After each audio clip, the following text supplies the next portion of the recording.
So this is, I think, Rivière au Renard, Canadian marine weather broadcast 2598, because they have a lot of places that are very within Quebec, like Anticosti and so on. So it's either that or Nova Scotia. But this is a French language broadcast right now. It's Canadian marine weather. And so this is 2598 kilohertz, which is not shortwave, by the way. It's a medium wave. Shortwave starts at 3000 kilohertz, even though most radios actually they'll tell you, oh, well, shortwave starts at 1.8. So whatever you say is fine, but it's a technicality. Kind of cool to see this Sony one telescopic. I mean, look at that, just telescopic right here. And getting that broadcast from the Maritimes, and it's kind of cool. St. Lawrence River and the Maritimes. There's quite a few of these broadcasts. If you're in North America, you'll get a few from Canada on 2598, 2749, but also you'll get some from United States, from Alaska, from Vancouver, or not Vancouver, but British Columbia, on 2054, I believe, which are some of the western marine broadcasts for the West Coast. So check it out. 2054 is one frequency, and this is kind of cool to receive these broadcasts. They're tough to get if you're a little far away. Kind of lucky here to hear them easily.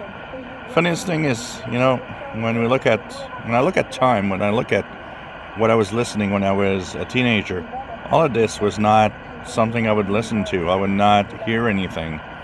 And some of it has to do with probably the radios I used, which weren't maybe not that great for a while, but also, the lack of knowledge. And this is what I like today. When I say the internet is helping us, I mean, the internet helped me learn that these broadcasts existed, and I tuned in, and look, I'm listening to them. And we're in 2024, which is noisy.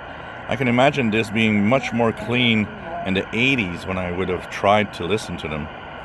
So, pretty cool.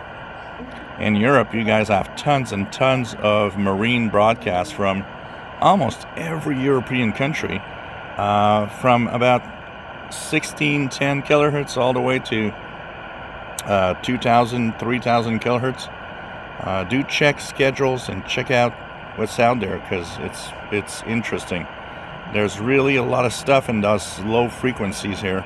I know a lot of people were tuning the 120 meter band broadcasts at tropical stations, and today there's not a lot there. Apparently there's maybe an Australian on 2310 or something still there, but for the most part, what you'll get there is the utility stuff, the marine stuff, and so on.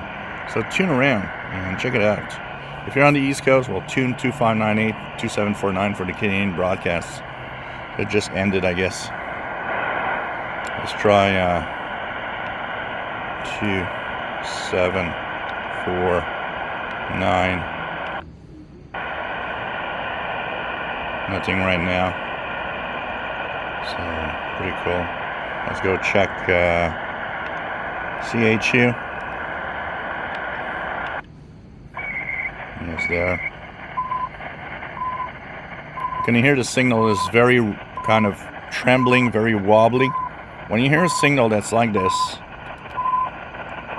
you should